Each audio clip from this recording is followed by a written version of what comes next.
Já falamos muito desse jogo do Inter, desse empate com o Nacional, né? O empate que ficou uma dúvida se o torcedor comemorou por ter buscado depois do 3-0 ou se lamentou, né? Levar 3 gols em casa e se complicar diante de um adversário que parecia, né, que ia ser o saco de pancadas do grupo. Não foi bem assim. Acho que o Nacional não vai brigar pela classificação, mas ele complicou bastante as coisas para o Inter, né? O Inter vai ter que buscar pontos agora fora do Beira-Rio. Eu achei a sua entrada bastante blasé, porque a minha pergunta para você é exatamente essa. Foi bom ou foi ruim? Tá, ruim. O empate, como o resultado, foi ruim, né? Você tinha que ganhar do Nacional, o time mais fraco do grupo. E é verdade que teve um empate contra o Bahia, né?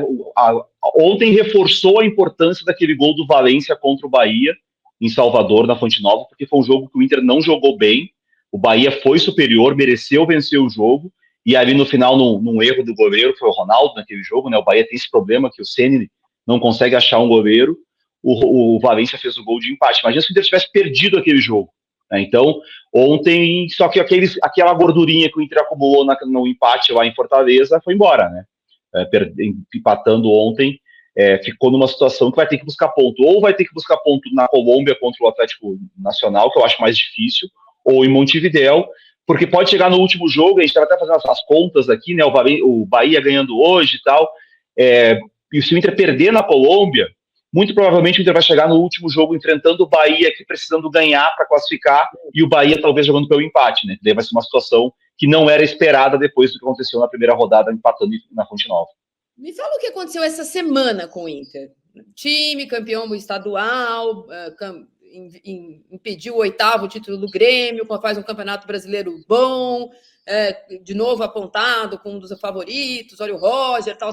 Aí perde para o Palmeiras. Aí faz um Grenal. E ontem aquilo. O que aconteceu essa semana?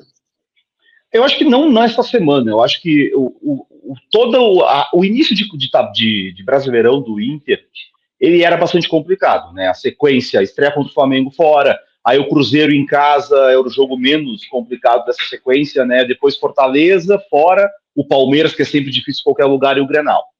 Só que as circunstâncias favoreceram em relação ao Cruzeiro, né? Porque o Cruzeiro veio em crise aqui, essa bagunça que estava com o Gabigol, com o Dudu, melhorou quando eles saíram do time.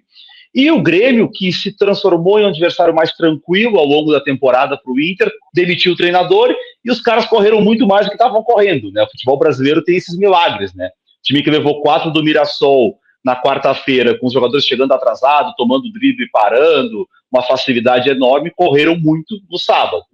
E o Inter acabou não conseguindo equilibrar essas coisas. O Inter não foi tão testado no gauchão. Né? Por esses problemas que a gente está vendo do Grêmio, que depois estouraram com a demissão do Quinteiros, o fato é que o Grêmio não estava forte o suficiente para ser um adversário para testar o Inter no gauchão. Então o Inter chegou no Brasileirão e se deparou com um nível mais alto de adversários. No início, por exemplo, contra o Flamengo, teve uma postura mais defensiva, que eu sei que tem muita gente que gosta, né, de uma retranquinha, de jogar fechado e tal. Melhor em campo no segundo tempo? Não, mas então, contra o Flamengo... Foi ou não foi? Ontem, o quê? O Fernando no segundo tempo foi o melhor em campo ou não foi? Não, mas o Fernando é um volante e um craque, sabe jogar muito, né? Esse joga muito. Né? Quando o time tem um volante que sabe jogar e que é craque, ele arruma o jogo, não precisava de outro ontem. Eles não falam isso, né? Os parceirinhos vão falar do gol, que o Roger colocou 15 atacantes, não sei quem na direita, o outro na esquerda. Até agora eu não consegui entender onde estava o Vitinho, e vai e volta, o Wesley não pisa na área. Quem foi o melhor no segundo tempo?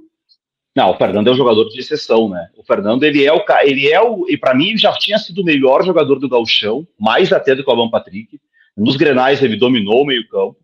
Mas o Inter, quando teve bons resultados, a gente falou do empate com o Flamengo fora, do empate contra o Bahia, e coloca aí o Fortaleza, né? A gente olhou pro Inter, o Inter estava invicto até o Palmeiras, né? 3 jogos fora, difíceis, que o Inter empatou. Obrigadão. Valeu, obrigada. Fiquei felicíssima. Pois é. Só que aí chegou o momento que no Beira-Rio tu precisa propor o jogo, né? Tu precisa atacar mais. E aí o Bernabé avança e o Abel Ferreira entendeu que, eu coloco o Felipe Anderson ali e eu vou conseguir ganhar em cima dele. Acabou até que o lance do gol é o Richard Rios, né? Mas durante muito tempo foi o Felipe Anderson. O Grêmio no Grenal colocou o Oliveira em cima do Bernabé, criou dificuldades. E ontem jogou o Villalba, que não vinha sendo titular, que é um garoto muito promissor do futebol uruguaio, estava no time lá que é do Grupo City, né, um dos tantos times do City, no Torque, foi contratado pelo Nacional nessa temporada, mas não vinha sendo titular, jogou ontem, hoje em cima, do Bernabé, no setor esquerdo da defesa do Inter, de novo causou problemas. Então, assim, o Inter está sendo também mapeado pelos seus adversários, os adversários já entenderam que o jogo do Inter passa muito pelo Bernabé avançando, né, para o Wesley vir para dentro, para se aproximar do centroavante. Só que quando perde a bola, tu tem o Bruno Henrique com 35 anos, o Fernando, que é esse jogador todo que a gente fala, mas o Fernando tem 37, o Bruno Henrique 35, o Alan Patrick 33. Esse é o meio-campo do Inter, os três campistas do Rogers com essa idade. Jogo quarto e domingo, vai começando a sentir, vai chegar o momento de rodar o elenco. E aí, na hora de rodar o elenco, as alternativas não são tão boas, né? Se sai o Fernando, entra o Ronaldo, o Bruno Henrique tem a questão do Thiago Maia, que não ficou muito bem definida, o Romero foi contratado, esse aqui é o Oscar, né? O do Corinthians é o Ângelo, eu sempre confundo quem é o Oscar e quem é o Ângelo. Mas o meia, o Romero foi contratado. Um é ídolo, o outro precisa ser ainda. Sabe quando contrataram o Romero do Inter, né? Muita gente perguntava, porque ele ter jogado muito tempo na Argentina e tal. Eu dizia, sabe o do Corinthians, que corre que nem um louco, que marca que nem um maluco, mas que tem dificuldade técnica? O irmão gêmeo é ao contrário. Tecnicamente ele é craque, só que ele não tem nada do resto da dedicação do outro.